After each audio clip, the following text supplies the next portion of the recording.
Assalamualaikum warahmatullahi wabarakatuh. Hari ini kita akan belajar tentang termodinamika keadaan kesetimbangan. Kesetimbangan termodinamika. Suatu sistem termodinamik disebut berada dalam kesetimbangan termodinamik bila sistem tersebut berada dalam keadaan setimbang mekanis, setimbang termal, dan setimbang secara kimia. Kesetimbangan mekanis terjadi apabila tidak ada gaya yang tak berimbang di bagian dalam sistem dan juga antara sistem dan lingkungannya. Kesetimbangan termal, semua bagian sistem bertemperatur sama dan sistem juga memiliki suhu yang sama dengan lingkungannya. Kesetimbangan kimia terjadi apabila suatu sistem tidak mengalami perubahan spontan atau tidak mengalami perpindahan materi dari satu bagian sistem ke bagian sistem lainnya. Catatannya yaitu bila ketiga syarat kesetimbangan tersebut tidak dipenuhi, maka sistem termodinamik disebut berada dalam keadaan yang tidak setimbang. Artinya, bila salah satu dari ketiga jenis kesetimbangan tersebut tidak dipenuhi, misalnya kesetimbangan secara kimia tidak terpenuhi, maka sistem tersebut dikatakan dalam keadaan yang tidak setimbang. Persoalan kesetimbangan kimia dan tetapan kesetimbangan kimia selain dapat ditinjau dari pendekatan kinetika dengan hukum aksi, juga dapat ditinjau dari hukum-hukum termodinamika. Untuk itu perlu ditinjau bagaimana hubungan antara energi bebas terhadap tetapan kesetimbangan kimia. Nah, hubungan antara energi bebas dengan entalpi dan entropi pada temperatur dan tekanan tetap dinyatakan dengan delta G sama dengan delta H kurang T delta S. Dalam termodinamika reaksi kimia, salah satu indikator spontan dari reaktan menjadi produk pada suhu dan tekanan tetap adalah delta G kurang dari 0. Pada keadaan setimbang, delta G sama dengan 0. Jadi, jika delta G kurang dari 0, reaksi berlangsung secara spontan. Jika delta G sama dengan 0, reaksi kesetimbangan. Dan jika delta G lebih dari 0, reaksi berlangsung secara tidak spontan. Untuk rumus dari delta G reaksi sama dengan delta G0 tambah nRT ln Kp. Pada keadaan setimbang, delta G sama dengan 0, sehingga rumus dari delta G0 sama dengan minus nRT ln Kp. Bila proses spontan dibiarkan berjalan terus, suatu saat akan berjalan makin lambat, dan kemudian seakan-akan berhenti. Keadaan yang dicapai adalah keadaan yang setimbang. Sebagai contoh, diambil suatu reaksi kimia antara alkohol dengan asam dengan bantuan katalis. Pada awal reaksi terjadi perubahan alkohol dan asam karboksilat menjadi ester dan air. Proses ini akan berjalan terus-menerus hingga tercapai suatu kesetimbangan. Dengan kata lain, pada kesetimbangan tidak lagi terjadi perubahan yang efektif dari asam dan alkohol menjadi ester dan air ataupun reaksi sebaliknya. Sehingga jumlah atau konsentrasi masing-masing zat akan tetap. Contoh soal, dalam sintesa metanol oleh reaksi sebagai berikut, pada 500 Kelvin, hitung tekanan total yang diperlukan untuk konversi metanol sebanyak 90%, bila CO dan H2 mula-mula ada dalam perbandingan 1:2. Diketahui nilai Kp sama dengan 6,25 kali 10 pangkat minus 3. Penyelesaiannya, pertama-tama kita buatkan reaksi untuk mula-mula bereaksi dan setimbang. Nah, di sini reaksi mula-mula dari CO dan H2 diketahui di soal perbandingannya itu 1:2, yaitu 1 mol banding 2 mol. Nah, untuk mol bereaksi itu dapat kita cari menggunakan rumus derajat disosiasi atau alfa sama dengan mol yang bereaksi per mol mula-mula.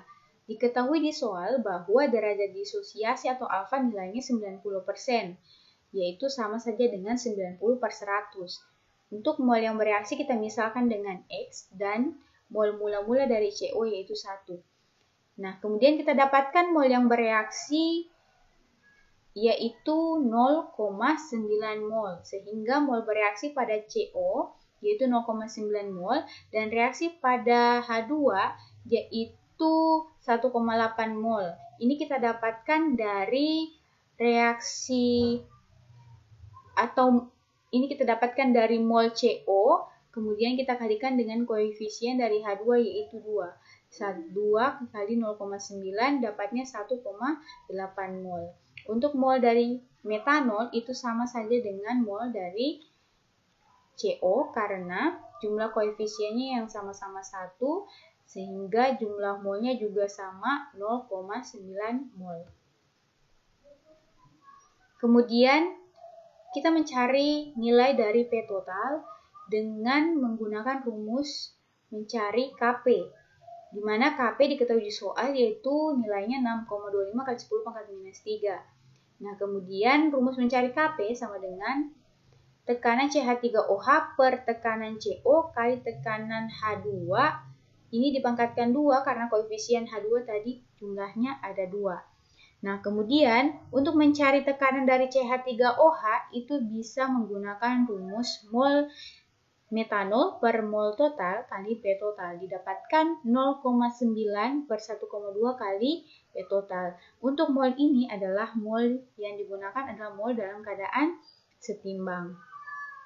Kemudian didapatkan nilainya yaitu tekanan dari CH3OH 0,75 dan tekanan dari CO 0,083 dan tekanan dari H2 0,0277, kemudian P total pangkatkan 2. Yang P total ini habis, yang tersisa tinggal P total pangkat 2.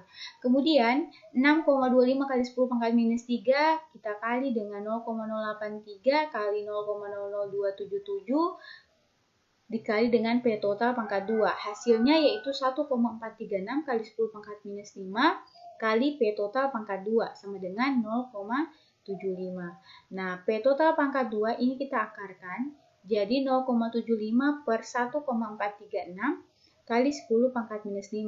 Didapatkan nilai P totalnya yaitu 228 atm.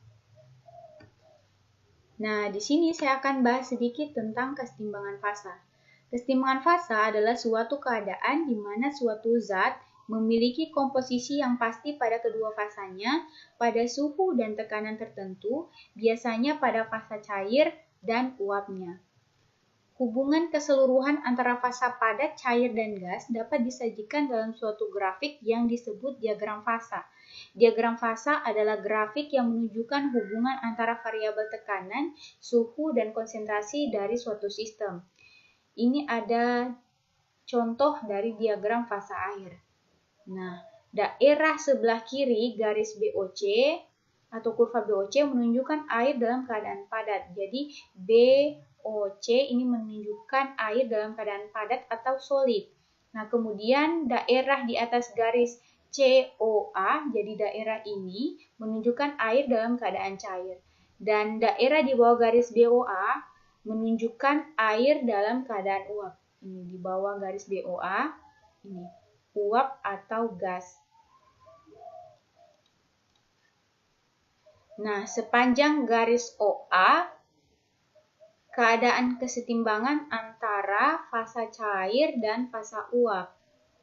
OA yaitu kesetimbangan antara fasa cair dan fasa uap. Nah, untuk sepanjang garis OC itu keadaan kesetimbangan antara fasa cair dan fasa padat. OC yaitu fasa cair dan fasa padat. Yang ini tadi OA adalah kurva penguapan. Nah, untuk OC itu adalah kurva peleburan.